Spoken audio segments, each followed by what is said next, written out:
Hey, I'm Albert. I love comics, and I just stepped into the Vactor-Verse. Yeah.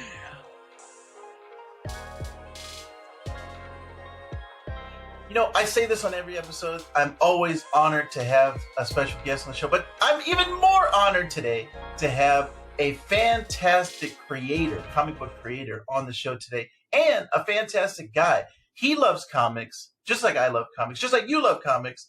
His name is Albert. His goal is to entertain, inform, and inspire. And believe me, he does all three of those on his TikTok, on his Instagram. Anywhere you will find Albert Loves Comics, you will be entertained, inspired, and informed. So, Albert, welcome to the Vactor-Verse. Flooded me with praise right off the gate. I appreciate that. Very nice of you. Very, very nice. I've been following your stuff too. You're doing amazing things, man. We were just talking before backstage about your cameras. God, you look good. You look great in this camera lens, man. Thank you. Thank you very much. I'm trying as best I can to get by in this online universe.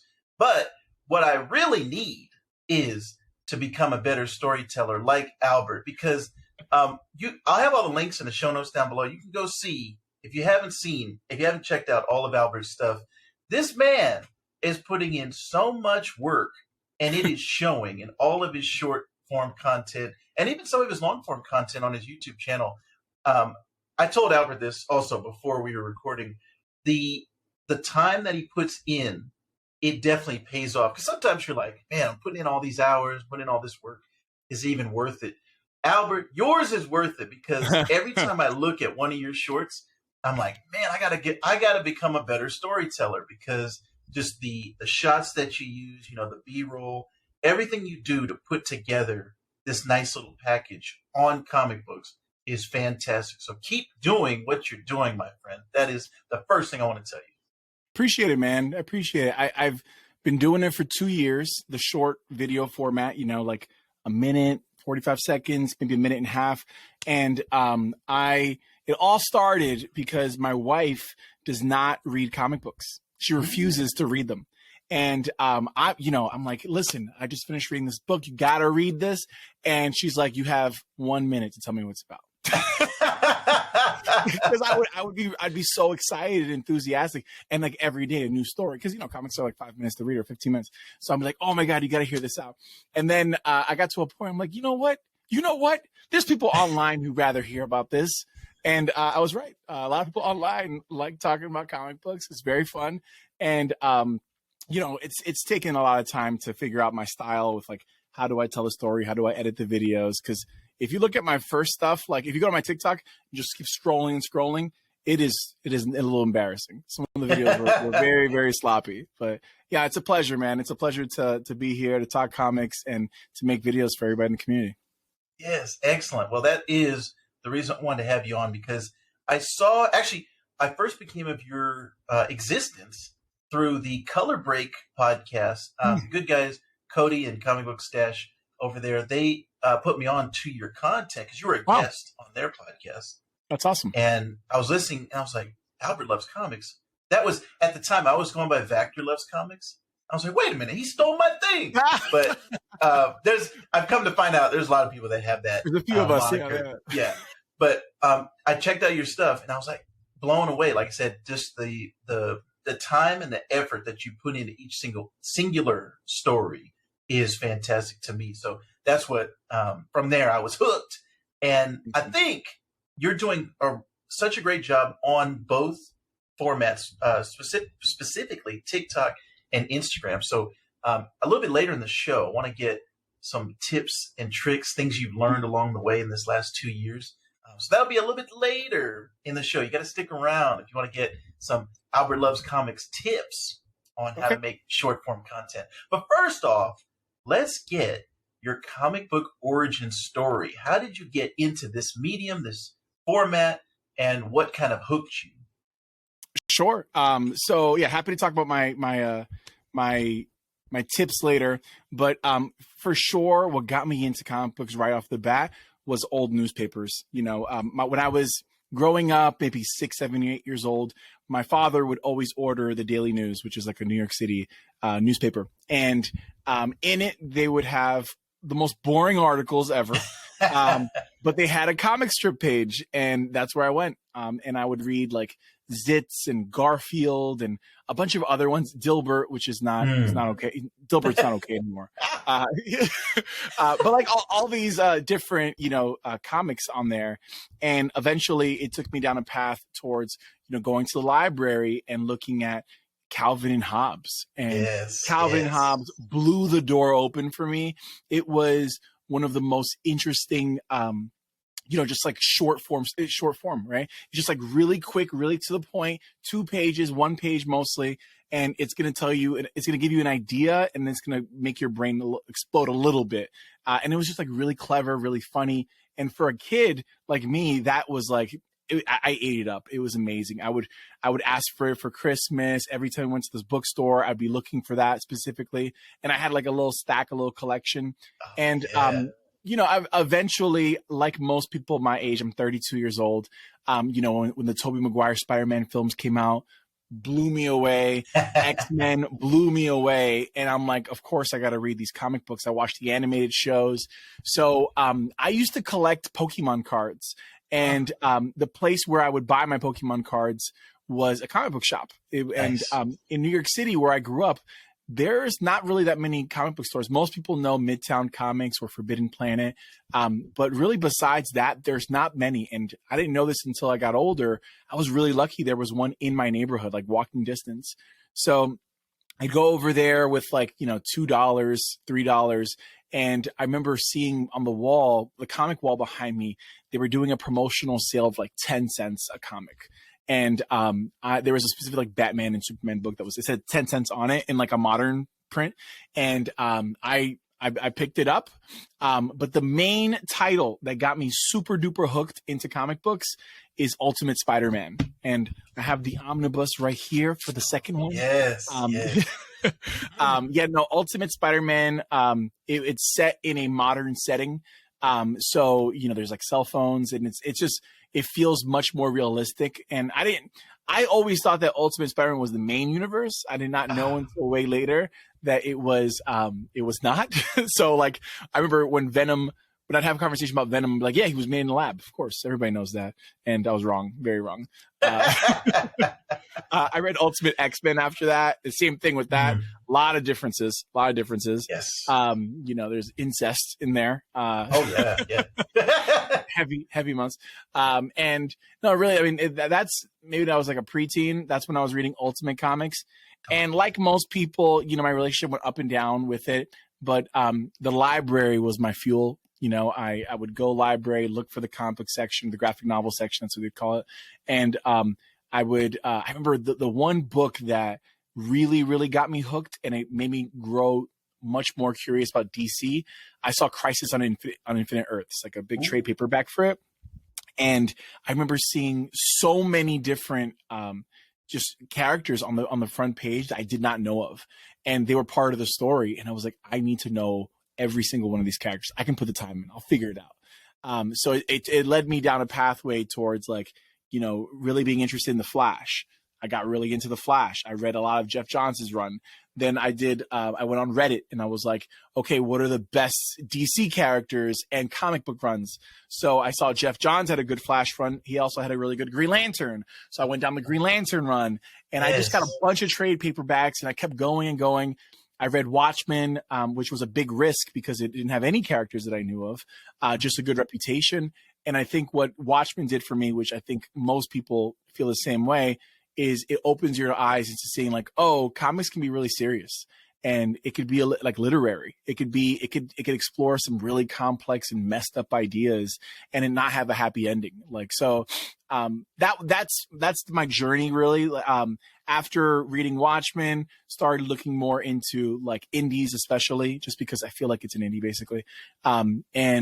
Doing online research, looking at recommendations from people. But this was before social media. Like I just Google it. You just Google like, what are the best things for here for this? And I know I'm talking a lot, but and I know it's a podcast. That's what you're supposed to do. But I'm sure you have a lot of thoughts about what I'm sharing. Yeah. Oh yeah, man. I love all of the things you're saying because I have a lot of parallels to your life. I was a little bit ahead of you. I'm at this time of recording, I'm 40 years old, so I'm a little bit ahead. But the same Garfield and Calvin and Hobbes were huge for me. I would go like the Scholastic book fairs. I would order not only comic books and stuff, but also Calvin and Hobbes, Garfield. I was a huge fan of those. The Spider-Man news strip, I was a huge fan of. Peanuts, the Family Circus, a bunch of those. So anything that made me laugh, I was drawn to as a kid. And then my dad was always into superheroes, and he was a huge Superman, Batman, Flash guy. And so that was kind of in my DNA from a very young age. I look back and I see family photos, and I'm like, oh, I'm wearing a Batman. I didn't even realize I was wearing a Batman shirt. It was because my dad, he had put me in it. And that's what I'm doing to my 2-year-old son now. I'm putting him into stuff that he has no idea. But he did start pointing at Spider-Man. I have a poster on my wall that has like all these images, different heads on it, and he keeps pointing at Spider-Man. So I'm like, yeah, let's grow him early. Let's get him. Inception. Yes. And he actually, I think I told you this on behind the scenes. I can't remember, but I'll tell you again. My wife is Latina, and I am African American. So my son is Miles Morales. Like, to me, he represents Miles Morales. And when I see Miles Morales on screen, like, I get, gets a little dusty in the room because I'm like, that's my son. And I see Miles Morales' mom speaking Spanish to him. That's my wife speaks Spanish to him. And it's like, it just feels good to me. And I'm hopeful that when he gets a little bit older, he will have a lot of great content to look at and say, hey, that's me on the screen. That represents my multiracial background. And so all that to say, I love Spider-Man, both Peter Parker and Miles Morales. The Ultimate Spider-Man book was a huge influence on me, where I was into the main universe Spider-Man. And then when Ultimate came out, I was like, oh, this kind of relates to me. Because I wasn't born in the 60s. Like, I wasn't relating to Peter Parker being a teenager in the 60s. And when Peter in the Ultimate Universe, when it was like, oh, he's in the 2000s. Now this is relating to me. It's funny now, looking back, we're in 2023. And I just recently, I was on a podcast and we talked about Ultimate Spider-Man. So I went back. I hadn't reread it since my initial time. And I'm like, whoa, there's some dated stuff in here from 20 years ago, like the computers. And like a lot of the stuff, this was before social media, like you were talking about. And it's like, dang, in my mind, I'm thinking Ultimate is current, but it is 20 years old at this point. Oh, so that's interesting. I never thought about it that way. I have a few things I have to reply to. Yes. I have to. I had a physical reaction when you said you're 40. You look so young. You look at least, I thought I was older than you. I was like, that is absolutely, I'm going to say it's your camera probably, because your camera, but I also, this is an offensive phrase. Black don't crack 100%. Oh. You're reinforcing that phrase 100%. God damn. Wow, I'm blown away. You got to share after this is over. You put in the description, just put like your diet, what water. You probably sprinkle some stuff, like some vitamin drops or something in there. Very, very impressive. Man. Thank you very much. I'm Dominican, Latino, and for me, looking for any representation is so satisfying when you find it and it's done well and authentically. Yes. And there's not that many for just people who are Dominican. I mean, there's Puerto Rican characters, there's Mexican characters, and Dominicans are not huge in the world population. I think it's like 9 million of us, like globally. But still, once you find a character who just you find a connection, it's so special. And for me, Miles and everybody who's in the Latino community is like, that's my guy. I'm excited for the next movie because I think there's going to be a bit more. Especially he looks older. He's like leaning more into it. So I think I connect a lot with your story too. Where are you from? So my dad was in the Air Force. So every 18 months we moved to a different location. So I kind of, when people ask me that, I'm like all over. Like the world is where I'm from. But spent a lot of time in California. I'm currently in Arizona, but I was in Korea, Japan, Germany, Spain. I was all over the place. So the world is kind of like what I look to, but currently I'm in Arizona. That's where I kind of put down roots now. Okay. Are you Scottsdale? Actually, about 20 minutes from there, I'm in the Gilbert area. So yeah, a little bit south of Scottsdale. Getting real personal. I'm sorry. I'm like, I hope the viewers are not going to be looking for you. I'll think about that. But yeah, no, I'm going to Scottsdale for a bachelor party soon. Oh, and I had no idea. I'm like, I want to explore. Oh, I can show you the comic shops. I can show you everything. Yeah, if you have time, and we'll talk after this. Yeah. Okay, definitely. Sorry. Okay, sweet. Yeah, but yeah, I relate to your story a lot. The Tobey Maguire Spider-Man was a huge deal for me. Like, I saw that movie 6 times in the theater, and that actually got me back into the comic shop. Like, I wasn't reading actively at that time. When that movie came out, I bought every piece of McDonald's, Burger King, like whatever it was. If it had Tobey Maguire Spider-Man with that raised webbing on it, I was like, I'm buying it. So they got me. The marketing team, they probably made millions off of me. But that got me back into the comic shop. And when I got back in, Ultimate Spider-Man was sitting there, and I was like, oh, this is modern. This is now. And there's not 40 years of backstory continuity that I have to get caught up on. So that to me was a big motivating factor. And I was a fan of Blade and X-Men, up to that point, but it really was the Tobey Maguire Spider-Man that kind of like the Spider-Man, it was so I think Brian Michael Bendis' writing style is like undeniably just easy. Like he's very conversational, he's very witty, lots of short sentences. And like I just finished reading Alias from him. Yes. It was such a Jessica Jones story. Yes. And again, I didn't feel like I was reading. Like my favorite experience when I'm reading a book, a comic book, newspaper, anything, not newspaper, I don't read newspapers. But just read in general. When I forget that I'm reading, that's the greatest feeling ever. You're just like so in the zone. You're like, how did I get 40 pages in, 50 pages in? And like, you just kind of lose yourself in it. Brian Michael Bendis does that for me probably the most. There's other writers who are phenomenal, but you got to like look back and be like, what did he just say? That's a little confusing. And like Grant Morrison does that to me a lot. I'm like, what's going on over here? I just got his Batman omnibus, and I'm like, I'm nervous. Oh, is that your first time? Yeah. Oh man, that is my favorite Batman run of all time. We need to talk after you read that. I want to talk to you because there's a whole lot of stuff to unpack in there. And just one thing I'll say, I don't know if anyone's said this to you, but going into it, the thing to know about that run is Grant Morrison takes everything from Batman's history, from the 50s, 60s, 70s, all the goofy stuff and the things that we look back now and we're like, oh, that's corny, Biff Bam Pow, like the Adam West Batman, stuff like that. He takes all of that, he puts it into his mind computer, and then spits out like, this is canon. Everything happened. I'm not going to forget about anything. Like, he brings back stuff that you have no idea where it came from, and he makes it like, oh, okay, this is serious. It was never goofy. And that's what I love about him. And that's where the Damian character comes from. That's where a lot of stuff, Batman of Zur-En-Arrh. So yeah, I'm really excited for you to get into that. Excited. I got it right here. Yes. I bought it because I heard the Damian Wayne news, and I'm like, okay, I should probably read more of the like history, because I know the character really well because he's in everything now. Right. But I know that's his origins are from that run. Yeah. And have you read the Batman and Robin, Grant Morrison and Frank Whiteley? Is it? I thought it was Quietly. That's what I thought when I first read his name, and I was saying it as Quietly. And then I looked, I was like, oh, wait a minute, there's a letter missing. It's Quietly. And then I heard him like on interviews talking.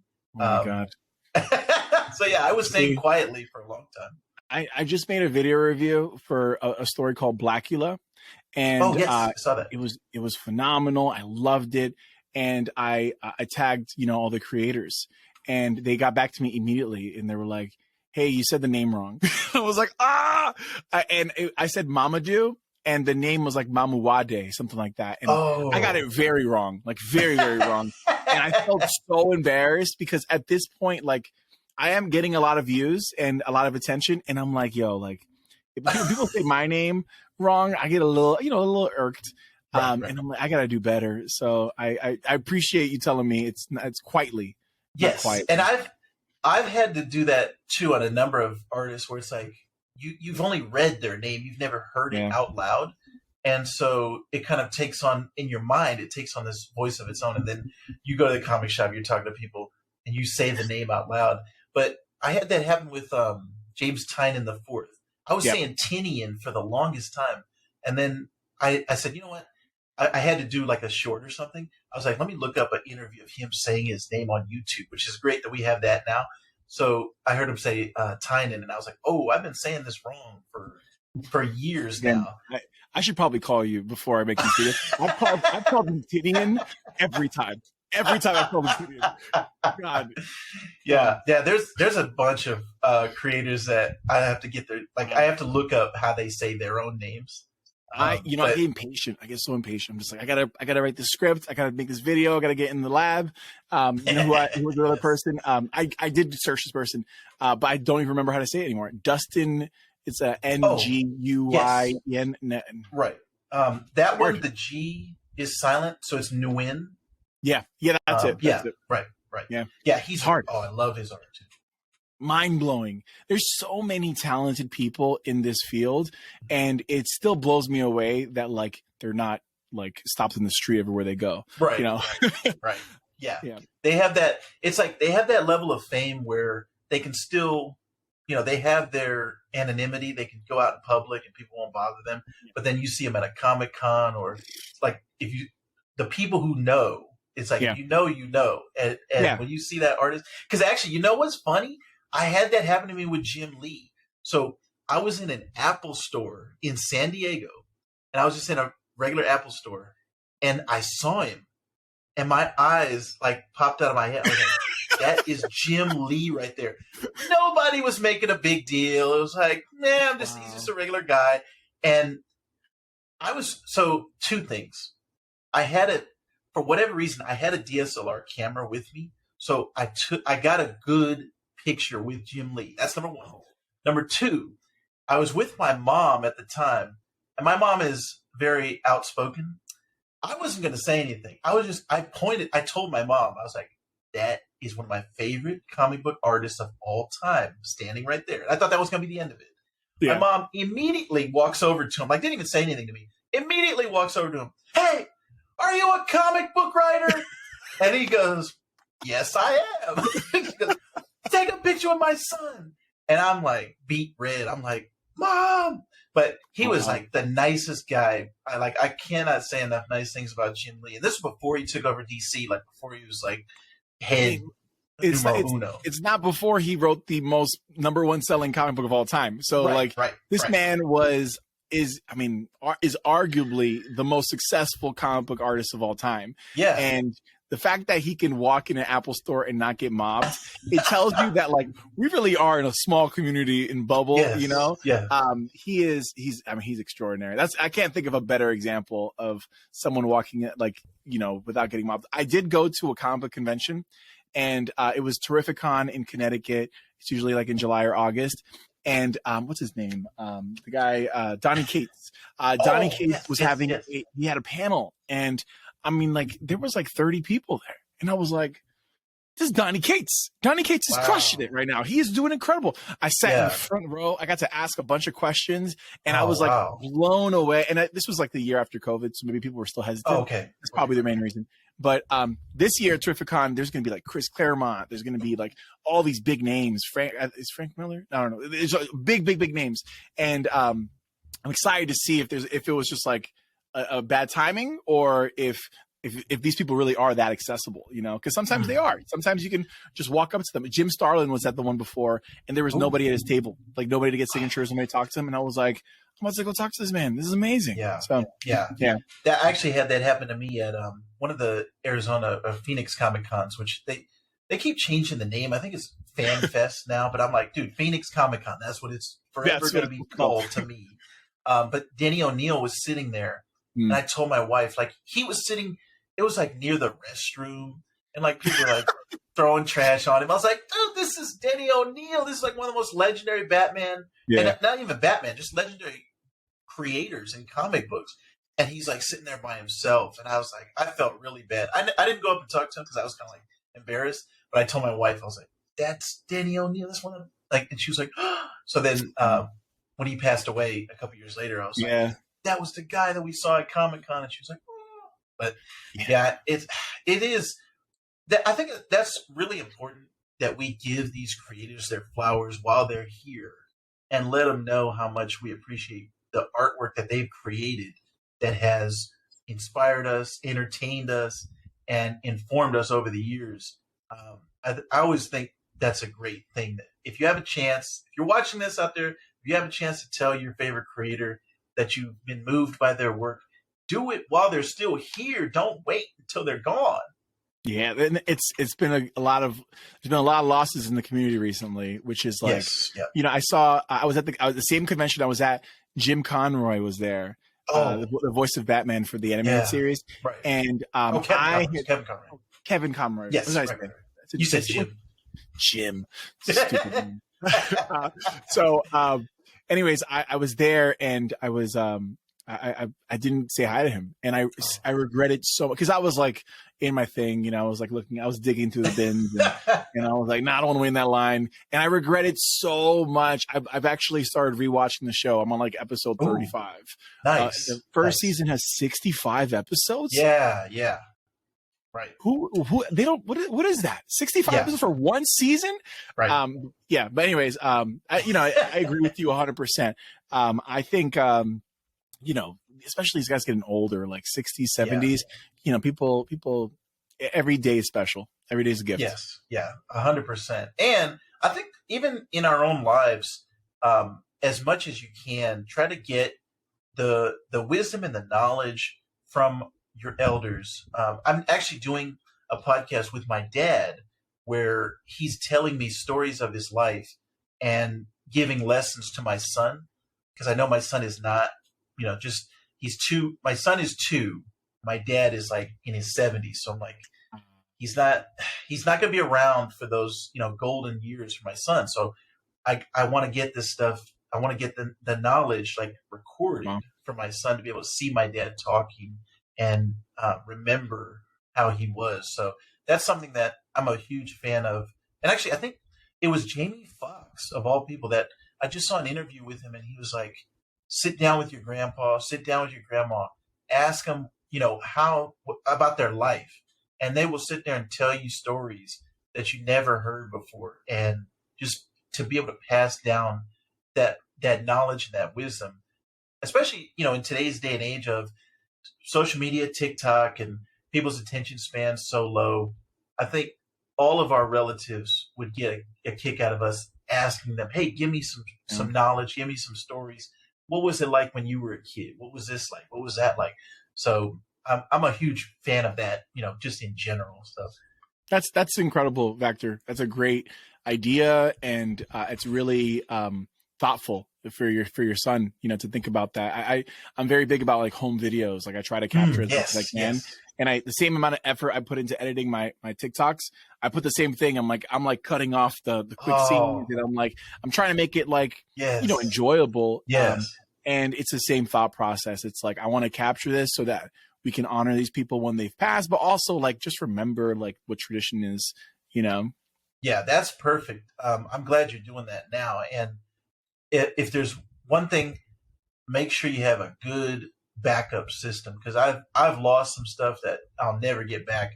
And actually, just recently, my parents sent me some VHS tapes of me as a kid, and it's amazing how much stuff, like, first of all, that I didn't remember that I did, and then secondly, like, I'm seeing my son do now, and I'm like, he's doing what I did. Like, he's the same facial expressions, the same mannerisms. And I have seen these home videos before, but my wife hasn't. My wife's family hasn't, and they're around my son all the time. So I'm like, I'm glad that my dad took the time to film me in those short moments. So yeah, I'm glad you're doing that as well. But as the backups are definitely important to archive that stuff. Yes, man, this is great. I'm loving this conversation we're having. And if you're loving this conversation, definitely check out all of Albert's stuff. Like I said, he is a master storyteller. He's got TikTok and Instagram on lock. And I think he can give us some very important words of wisdom when it comes to these things. Which one did you start out first, TikTok or Instagram? Definitely Instagram. Okay. You know, I'm an old man. I'm an old man. 32, dusting it up. So, you know, when I saw TikTok, I was like, that's going to be like Snapchat. No, thank you. And I tried Snapchat. It was hard. It was hard. But I got on Instagram at first, literally just taking pictures of my books. And then I started getting like followers, just like giving some information. And then I quickly saw, whoa, there's a whole universe of people on there. But I always get, you know, one of the things that I was having this conversation with somebody about like having your picture with the book, like you holding your book and your face being there. I was always way more interested in like the people holding the book. And like, I wanted to hear their voices. I wanted to hear them talk about it. And then I'm like, hey, I'm going to try some videos. So I got into TikTok. I started doing some like comedy skits with my wife. It was hilarious, fun. They're really fun, but they're also like really hard to creatively like generate constantly. But anyways, there was this one book called Skyward. This one right here. So this one is the first. It's an indie book. It's about like one day randomly gravity stops. It's just gone, and tons of people die the first day. Like airplanes just continue flying into the sky. People who are walking their dogs just disappear. And I wrote a video about it. I made a video the same format that I usually do now, and it got like 30,000 views on TikTok. And I was like, oh my God, like this is spectacular. People are really interested in having this conversation or just like learning about new books. And that was like, you know, the dopamine hit for me. I was like, oh, I'm going to keep going.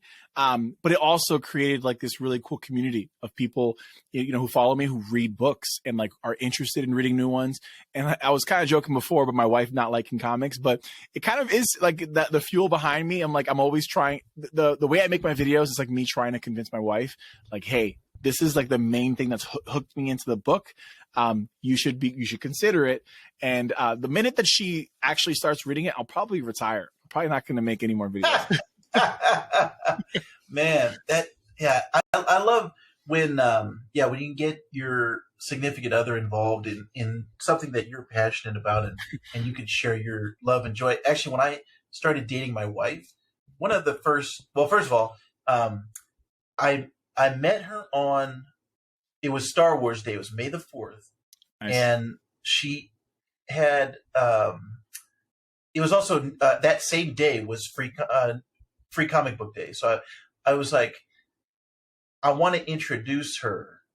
Once I started dating her, I was like, I want to introduce her to comics. So I asked her, I was like, if I gave you a comic, would you read it? She's like, yeah. So I gave her Fables. That was the very first comic that I gave her. And introduced her to that world, and she fell in love. She was like, I didn't know these type of stories existed. And so I've handed her different books over the years that she's enjoyed. And it feels good when your significant other is into something that you're into, like really passionately. So I wouldn't know. I wouldn't know about that. I wish I did. Oh man, you'll get there, Albert. You'll get there. We joke all the time. We've been going to a lot of funerals, so a morbid joke. I was like, you know what? Like, if I die, what are you gonna do with my books? I'm like, are you gonna sell them? Are you gonna give them to my friends? Like, what are you gonna do? I'm like, you know what? Just give them to the girls. Like, I have two daughters, and then she's like, oh, like I'll probably start reading them. Then I'm like, you better not. If you start reading my books after I die, I will haunt you. And you know. Oh man. Yeah, you know? That's hilarious. Hey, that's be alive for that. I have to be. That sounds so. I almost cried, Vactor. That was. Dang. Well, hopefully she will. Maybe we can get a book in there that'll kind of crack that exterior, that shield that she's got up there. I've tried. You could see how many videos I've made. I've tried. But all right. So you were asking for tips on on good videos. So here's my, I think it's really important to have an audience that you have in mind, right? There's so many different people in this community. There's some people who collect exclusively CGC. There's people who are just trying to collect key-worthy moments or read stories that are important or read just good stories. There's people who, the target audience that I have is just the general consumer of books. Anybody who just likes to read. So my stories are always going to be about like the theme of the story, the general ideas, and then do I think this is going to be a good story or not? Should you read it? And I honestly only post videos that I recommend for books I recommend. I don't post a video about a book I'm like okay about. I've done that before, and I never feel good after. And like I said before, like some creators do see my videos and they'll like it, the worst thing I could do is hurt someone's feelings. I'm not interested in going down that path. I'm not a critic like that. So that's the first tip. Like, find out who you want, and then the basic stat with TikTok and like Instagram Reels and YouTube Shorts. They always share with you the data on like how long do you have people's attention for. And the first 5 seconds of any video, you have to hook someone in with something really, really interesting. You can't waste a word or a breath. And everything has to be super intentional. Everything after that you can loosen up a little bit, but you have to have a really thought-provoking question or really like interesting background or image. Has to be engaging. The worst thing that people can do is like date the video, because TikTok and Instagram, they'll show your video anytime. So if you say like, today is new comic book day, I'm going to be going to the store and showing you this video. When is it new comic book day? Is it from February? Is it from last year? Is it today? You know, and people won't understand. Or some people have like a series like, hey, so I'm going to be reading a new book every month. Here's the book that I'm reading. That's wasting time. Nobody cares about any of that stuff. They just want to know about the book. Like this book right here, boom. You don't have to. So I think that's one of the biggest things I usually see people messing up with like new videos. Just jump right into the meat and potatoes. I do a script. And when I do a script, it allows, I write down everything, and then it allows for me to cut off the junk so that I know visually right off the bat. I also practice with my wife, just like what I'm going to be saying. And she tells me off the bat, like, hey, that's boring. You don't have to say that. Like, that's not interesting. You lost me here. So I think that's the key thing. Always try to have like really, really engaging hooks. Always be really aware of your audience. What else is there? And I've said this to you before, but not in this video. The purpose of every video is one of these 3 things. Sometimes it's a blend. The first purpose is to educate people on something, to inspire, or to entertain, right? So if you're educating someone in something, like, be really clear about that. Like, hey, Scarlet Witch is the most interesting characters in DC. Let me tell you why. Boom. I'm the purpose of this is if it's something that's going to make you laugh, then you have to make that really clear to the viewer right off the bat. And entertainment, I mean, there's dance videos, there's music videos, there's all those different ones.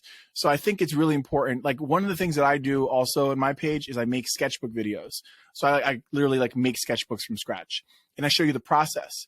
Me showing the process is not really me trying to educate you. I'm just trying to entertain you. Just show you like ASMR. I do this. I'm really intentional about like, I don't have any sounds on in my room.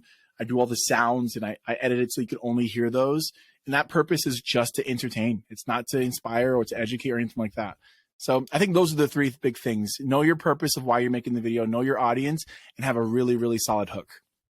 Those are all fantastic knowledge bombs that Albert is dropping on us. So I hope everyone out there is taking notes like I am, and I'm going to try to incorporate more into my storytelling. I've always tried to get, I think, 1% better with every video, and anytime I can get more knowledge or more information, I'm always trying to.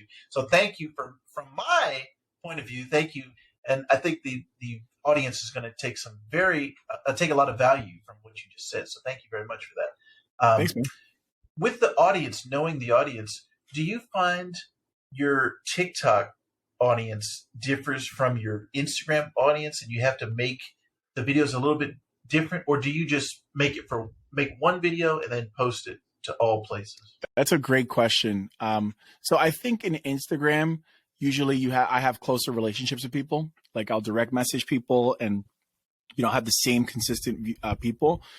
TikTok, it definitely feels like my videos are being shown to just like everyone, and not anybody who's forming a relationship with me. And what I really mean by that is, like, TikTok is not really the place where you build super strong community, super strong relationships.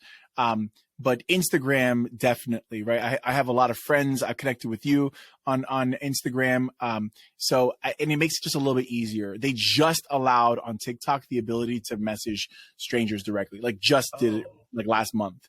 Wow. Yeah, the only way you can directly message somebody was if they were friends with you.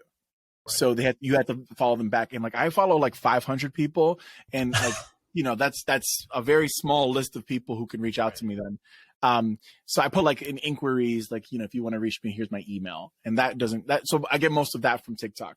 But I post the same videos on both platforms, and honestly, super unpredictable to know which one is going to do well where.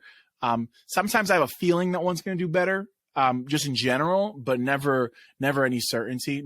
I never know which platform is going to do better. Like, I posted one video, and on Instagram, on TikTok, I got like 6 times more views.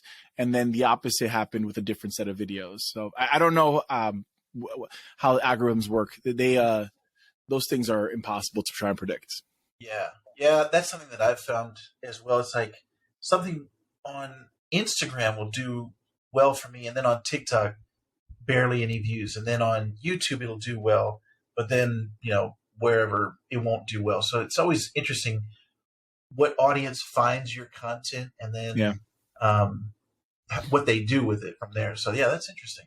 I will say this about like these social media platforms in general. They always have like a new feature, a new offering. If you embrace those and you try them, the algorithm tries to push your videos a little bit more. So like I started, like TikTok had like these now videos where like show a picture of what you're doing right now. And I started doing those for like a week or 2 weeks. And I started noticing a little bit more exposure in my videos, a little bit more followings. Instagram just offered me to get verified, but for $15 a month. And I'm like, I don't know how I feel about this. Yeah. And I'm like, and a part of me is like, okay, if I do it, it makes sense. They probably continue to push my stuff a little further. It might actually welcome more new opportunities, more legitimacy, and like all that stuff. But it still is like $15, right? Like, that's not fun. That kind of, I wanted to earn it. So, but there's a lot of that. One thing I will say while we were talking, YouTube Shorts, my videos that are timely usually do best there. I'm usually not seeing like old videos of mine do well there. I see like in the first 24 hours, maybe, I'll get like 1,000, 2,000, 3,000 views, and then it'll just stop. And then on TikTok or Instagram, Instagram especially, old stuff always pops off, always. So I don't know how those algorithms work, but yeah. Yeah, I'd like to talk to somebody who is behind the scenes to let me know exactly how that works. Because I'm always curious and interested. Why is this one doing better, and why is this one not doing better? Especially when it's the exact same video. And YouTube is crazy to me because I've had videos. I just had this happen to me a couple days ago. I'll post a video. It'll get 18 views. I'm like, all right, something's not right here. Yeah. I post the exact same video either the next day or a couple days later, 1,000 views. It's the exact same video. There's nothing different about it. And I've tried changing the title up and even keeping the title the same, and I still get the same. So whenever I see something that has really low views, I'm like, all right, I'm just going to post it again. But then it's like, as a creator, you're thinking, oh, it has really low views, so that means nobody is interested in this content. But that's not the case.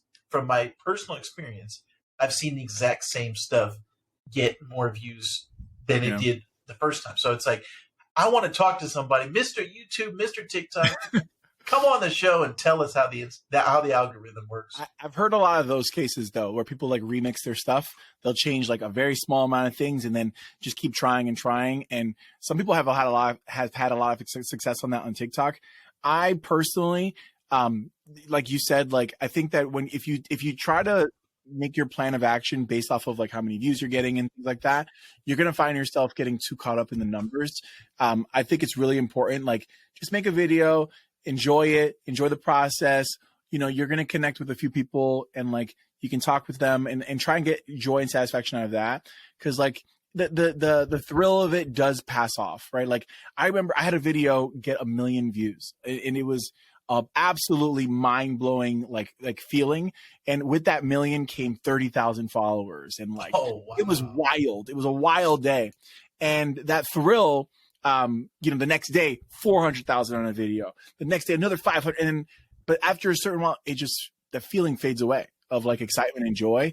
And right now when I'm posting, having 1,000 views or 50,000 views, it doesn't, for me, it's not something that I'm like caring about as much. I just want to just continue to do it. Like, I enjoy the process. I enjoy the journey.